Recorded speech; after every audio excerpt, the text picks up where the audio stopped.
So these are web-based. So ASP.NET, 20%, that's a lot, but PHP, almost 80% of all websites run on PHP today. That's a lot. That's really the dominating web language at this time, and it keeps growing.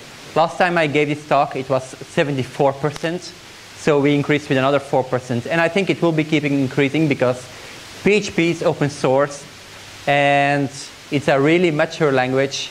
It keeps evolving for the better. So let's take a look. We are used by many sites, but the high traffic sites are mostly still using Java and such because, yeah, high traffic sites. There are some high traffic sites today which adopt PHP, but the most really high traffic sites are still running Java because there are legacy systems like banks and such.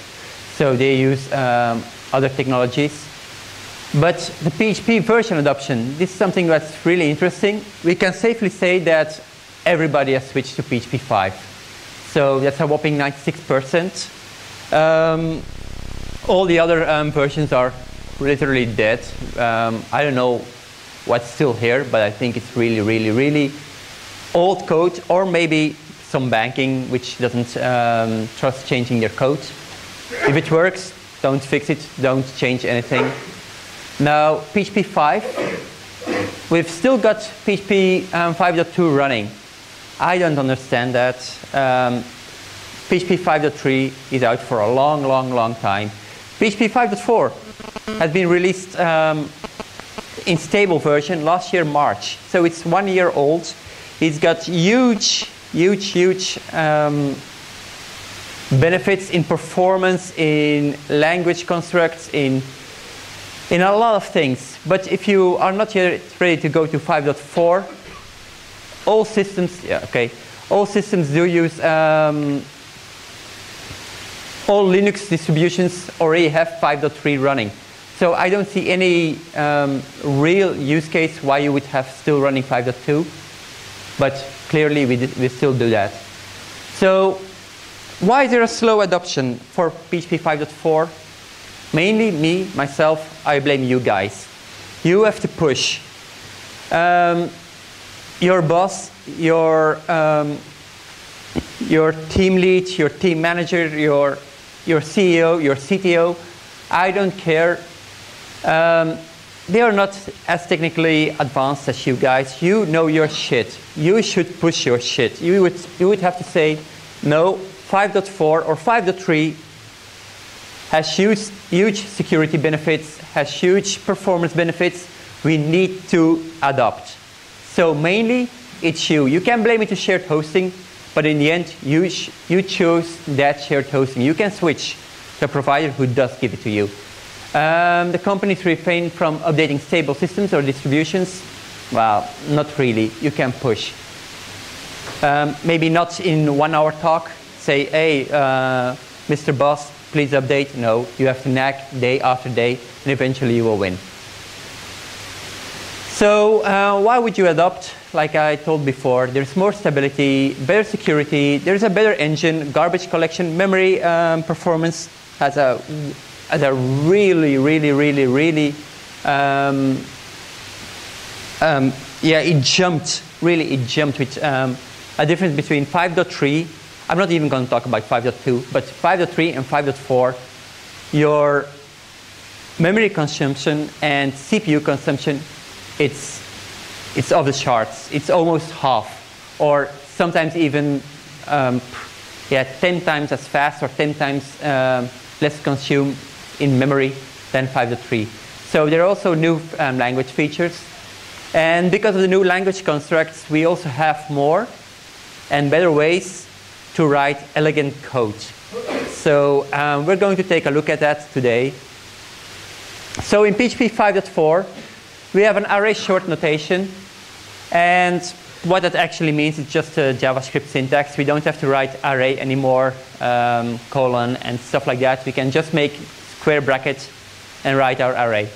Now, we have array dereferencing. What that actually means is we do not have to store the result of a function anymore into a variable.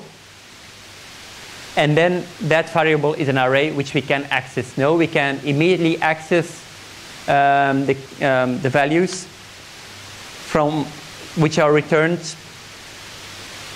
from the function itself. So then class access on instantiation, we do not have to store the class anymore in a variable. The same thing, it's just a shortcut. We can now say, for instance, news and date toString in one line. We don't have to store this in date as a date object. So indirect method call by array variable, it's a short way of instantiating,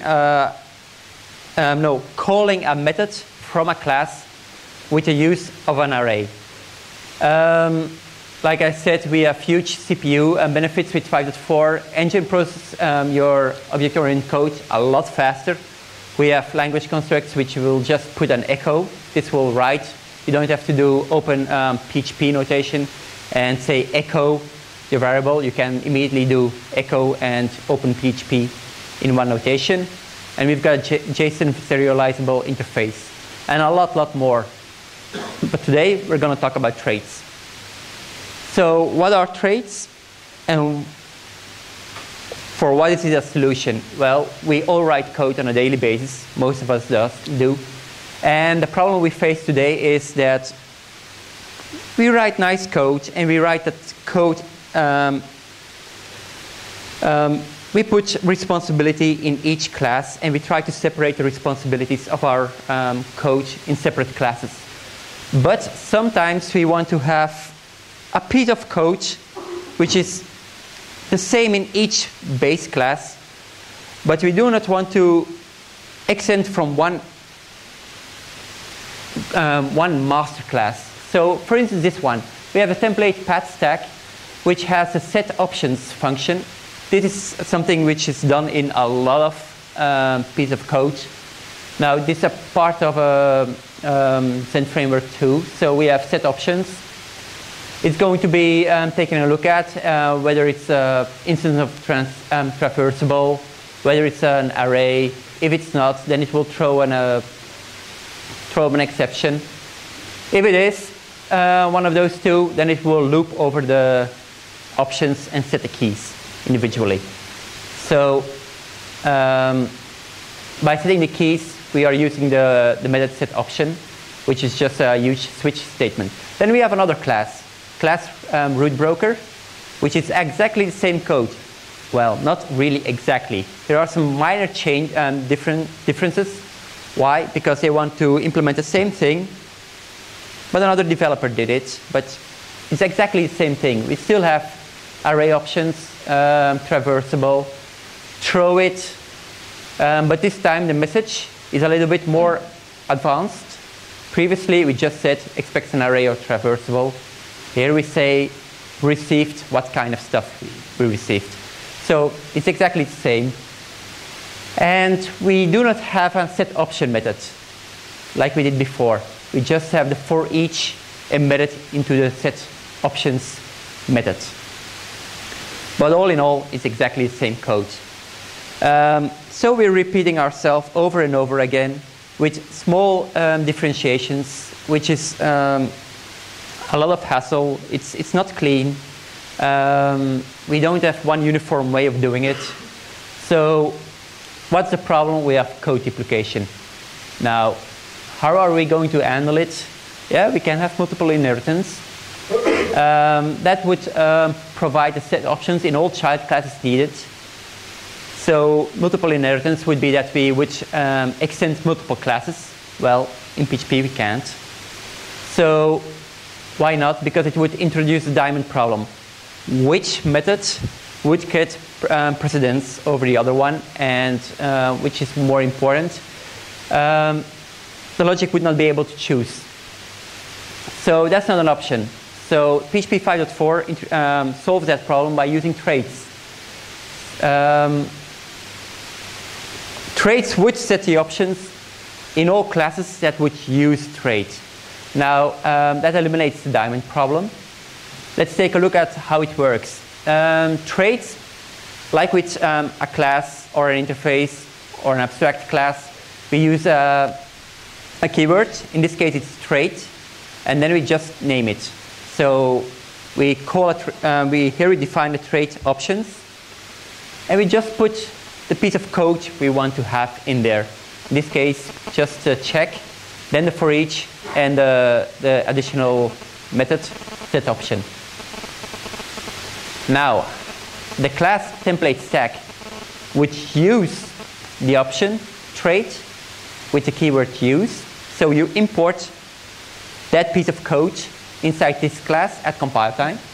And we have the public function set option, which is different for the root broker class and the template stack class. It's different. That's the only thing that was different. The setting of the options. So the individual piece, this was the same for all. And we're going to use that by defining a trait. And then we're going to import that, which is just a behind-the-scene copy-paste of that piece of code inside this class. It really internally copies it and puts it in the class at compile time. So the class root broker does exactly the same. We're going to use it.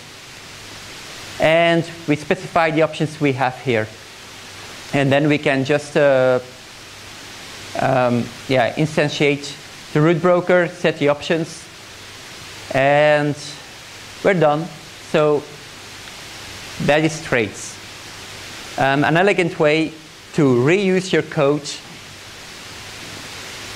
and not repeating yourself over and over and over again, because we cannot have multiple extensions of class. So that's it. But there's a lot more. So let's dive deeper. We have a precedence order. Like what happens if we introduce a trait which has a piece of code, like a method, and we already have a class which will have it. So let's take a look at this trait, SPL register. So we have just a register function, but also an unregistered function in this trait. SPL autoload unregister, which will just unregister itself. And then we have a standard autoloader, which will use that trait.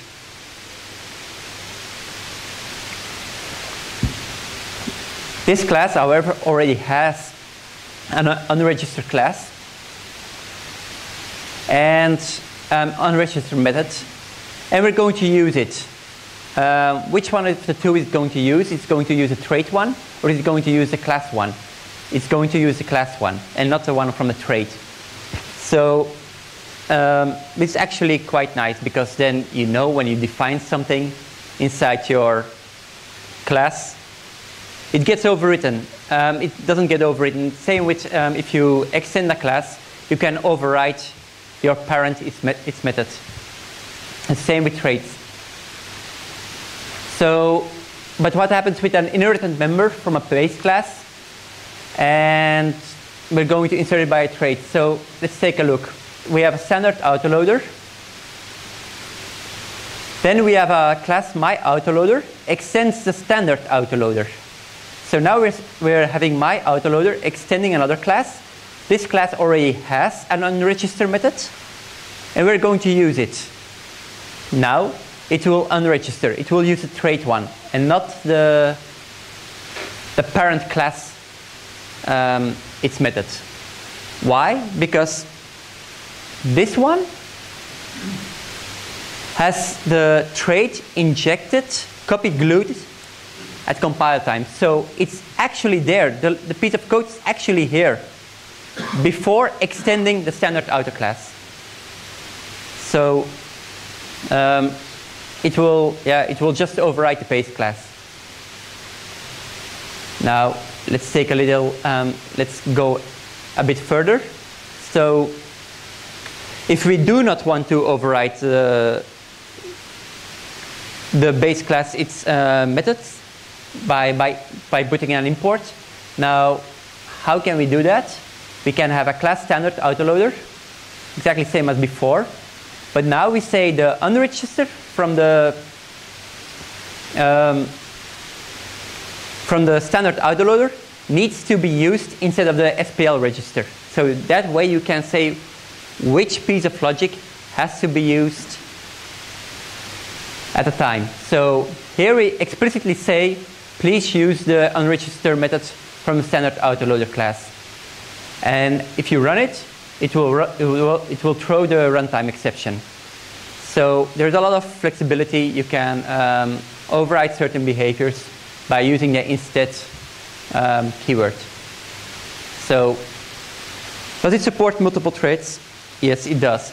Exactly as same as you would have multiple interfaces which you can be implementing. Well, you can also use multiple traits. So let's take a look at that. We have trait local, and it has a property. Then it has a function get local, a function set local. Then we have a trait white space. It also has a property, a function get allowed white space, a function set allowed white space.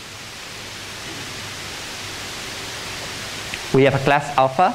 It extends the abstract filter, but what's more important, it uses those two previously defined traits. It uses the local and the white space trait. So now we don't have to extend, because alpha could not be able to extend local and could not extend white space. Couldn't happen. So normally we should make a choice, and we would maybe extend one if you would want to do that, and then re-implement the other one, or we can just use traits. Here we say use local and use white space. So this is an elegant way to do composition of your classes and avoid repeating yourself. So if you can include multiple traits, then we probably also can have multiple set options in each trait defined. And they're conflicting. So how do we solve that? Well, again, let's take a look at the local and set local. If you would have a second trait, second local, and it would also have the set local method defined, and we would use that in our class alpha, use local and second local, what would happen? Well, we will get a fatal error. Why? Because, again, a piece of code will not know which one to use. So it will try to include both traits, and you will have 2 times the set local method inside, which will give a fatal error. So again, like we did previously, we can now also do it the instead of method. So trait local, second local, alpha, second local, set local instead of local. So we're going to use a set local method of a second local trait, and we're going to use that one instead of the one from the first trait, local. And then we can just call it. So instead of is a good friend of you, and you will use it a lot in your code. So when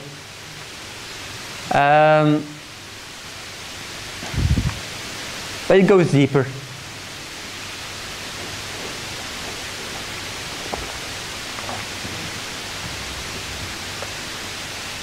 There are strict standards. Local and second local define the same property. The property can have whatever value. For instance, in local 1, it could be an integer. In local 2, it could be a string. So you have no idea, the code has no idea what it could be. So you would have to set it, and that way it knows what the value is before, but in this case both are different. So it does not know which one to use. Does it have to use the property of local 1, or it has to use the property of local 2? It has no idea. So you have to be careful with that.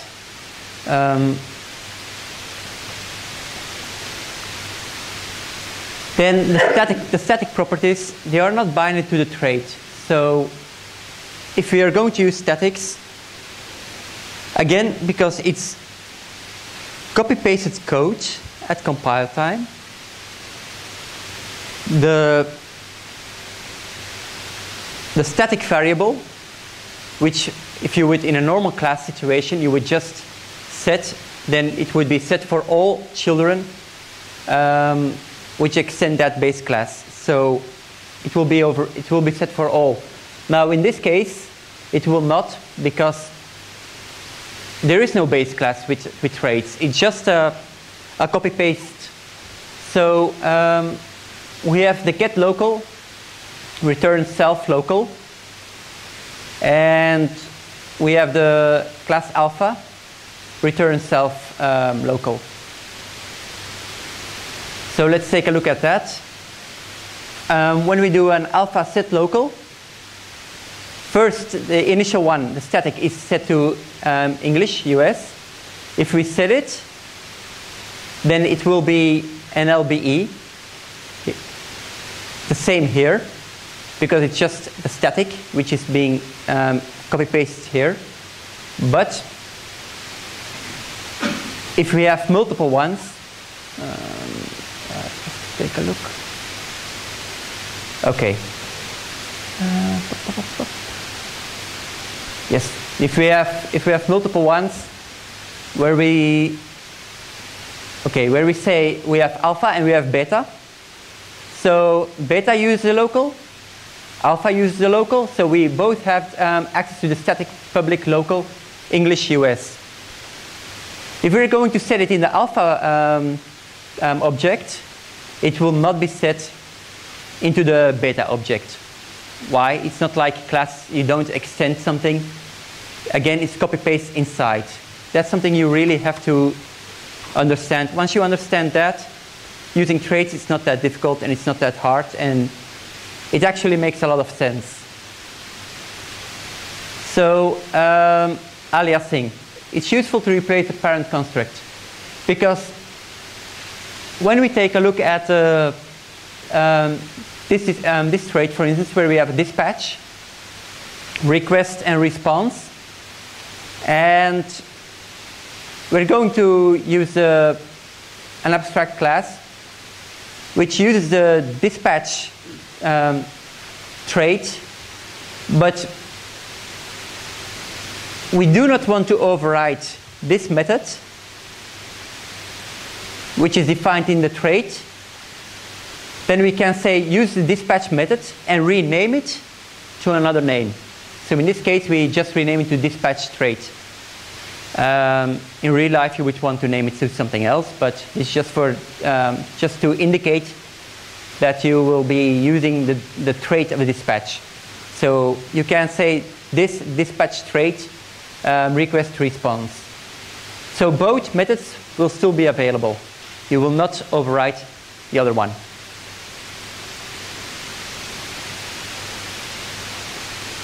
But because you could rename methods to something else, it could also become a real potential nightmare in refactoring and understanding your code. Why? You could have set options and you could rename it to set config. Now you have two strings to search on. You will have to search, if you want to refactor it, you will have to search for set config and you will have to search for set options. It's not that easy, because you are defining that, you are overriding it, not on a global level, you're overriding it at class level. So in this class, you could rename that set options trait method as set config, and in another class, you could rename it to options set options set special options, and you have no idea where it's set or how it's set. So you would now have to, you cannot just do a search on set options and rename it in your workspace. You cannot do that. Now you would have to first search for set options, find all the aliases, and then rename also all the aliases again. So that's a lot of overhead which could be introduced. Now the visibility. I'm going to see if I can. Okay. The visibility, we have the use options, and we saw that for specific methods we define them as public, protected, final, whatever. Sometimes we want to change it because a certain class does not want to expose its set options method. You have to set the options through the constructor, for instance. It could happen. And then you can say, okay, the public set options, it needs to be protected. You can do that by just clearing it while importing the trait. And in this case, you will have to pass it through the constructor. Now, because we can alias, we can also have interface compliance. Because normally when we say, okay, interface set options, we know that that class will have a method set options. Or even set config. And that makes it into a little bit interesting. Here we have the interface, and we want to have the method set config available if we implement it. But the options are set option. So here we say, no, okay, import it, but rename the set options method as set config. And by doing this, we actually implement and allow the interface to be matched. So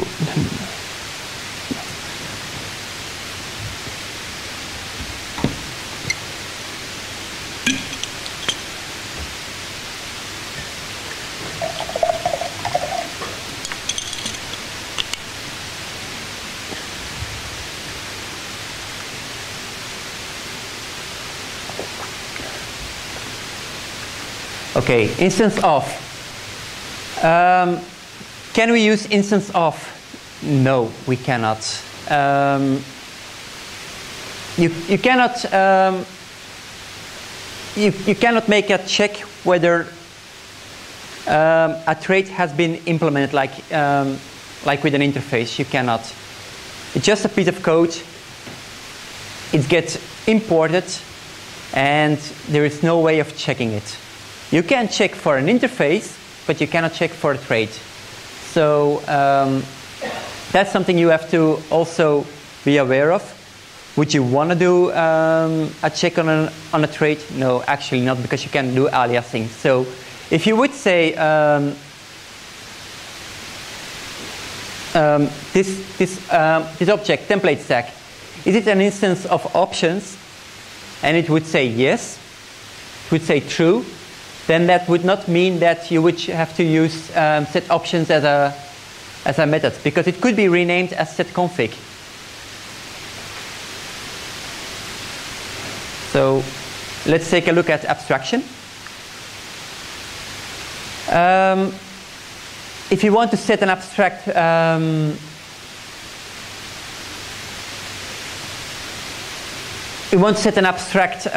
we want to define an abstract method in our trait. And we say, okay, class use options, public function set options. Then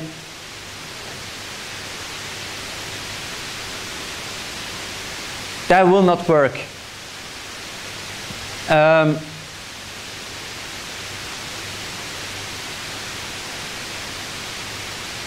You will have to set the options, the abstract public function set options, Once you implement it, and we're going to set the config, this actually will work, but when we set the options as set config, and we have set options, then we're actually not setting the abstract method. We're not doing that. Why? Because we're setting an implementation for set config, and we're not setting an implementation for set options. So aliasing here does not make you comply with the abstract. You will get a fatal error. So then there are also some magic constants, which is really useful if you want to use traits. You can have the constant trait, and it will tell you which trait is being used. So you have access to that. If we're going to use the cat class from the trait, because it's a copy paste, you will again get foo back. So the class will be foo because it's copy paste inside this class, and the trait will be identified as ID. Now the outer loading is the same thing as with classes or with or what you're used to right now. So at the moment we use autoloading based on directory structure. So with traits, it's exactly the same. So I would advise personally to, like you do with abstract classes, because we're using namespace more and more, to not just call it options or set options, but to call it set options trait or something like that. Why? Because if you don't do that, you will have, because of your namespace, you will have namespace trait, trait,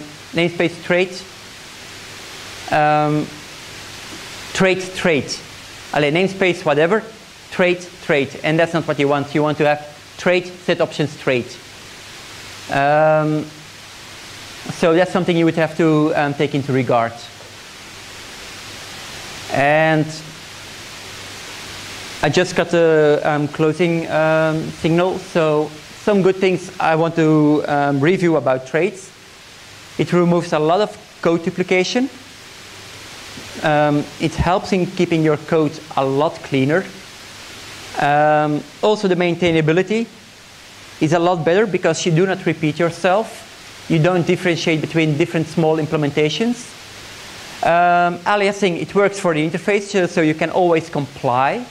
That's very good, because we work a lot with interfaces, because that way you know what to expect from a client perspective. You can have property handling. It's easy autoloading because you already do that on a daily basis. Now the bad thing about traits is it also adds code complexity by using the instead of. The instead of comes to your rescue a lot, really a lot, when you import traits. But it can also give you nightmares, like with the set option to set config and such. It's sometimes hard if you comply. So that also introduced duck typing, because you have actually no idea anymore what the class behaves like, because you could import a trait which will say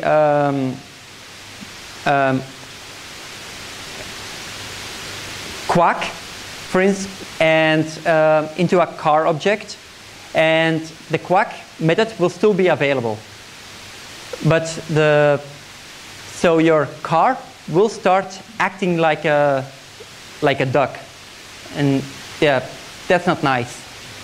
So it's a little bit strange. So the aliasing, it fails for abstract classes. You have to, a trait can enforce yourself to use, to implement an abstract method, but you cannot use an alias for that, because you have to implement the abstract method as it was defined in the trait, not the alias. So then at that time the alias gets lost. And the property handling is also something that gets complex, but it's not really a negative sign.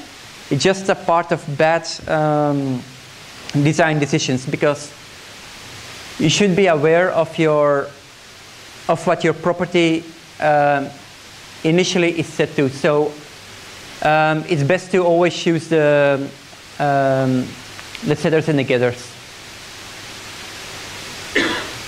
So I want to quickly review the benchmarks for 5.3 and 5.4. So for the people, I've got a framework project, just my website. Now I've benchmarked this with X8Prof. How? I create two virtual machines. Exactly the same. They're just two Debian clones, exactly the same. I create a Debian virtual machine. I cloned it, and I upgrade to 5.4. That's the only thing I did. So in 5.3.3, I had the wall time of 600, but I've got CPU of 600 milliseconds. I had total memory usage of 13 megabytes, which is a lot, and a number of function calls. Now, let's take a look at 5.4.10. My CPU is 168, so that's 1/4. So by just upgrading your PHP version, you don't have to do anything more. Just upgrade from 5.3 to 5.4, and your boss can save a lot of servers. So total memory usage also, it went from 14 almost to 8. That's almost half, just by upgrading your PHP version. So there's actually not really any reason why not to do it. You don't have to use traits. You don't have to use all the other fancy stuff which is included in 5.4. But who doesn't want this? So try to upgrade. Try to up that level from almost 4% of worldwide PHP 5.4 usage. Try to make it go up. So at the moment, who runs PHP 5.4 in production? Okay, there's some. Great. Continue doing that. For the others, yes, shame on you. It's already a year old. It's stable. We are running at 5.4.1.1. So we already have the 5.4.1. We're not at 5.4.0 anymore. So you have to upgrade. And that's it. You can find my slides soon. I will put them at my Facebook, which is open. You can rate my talk at joined in. And with this, I want to thank you.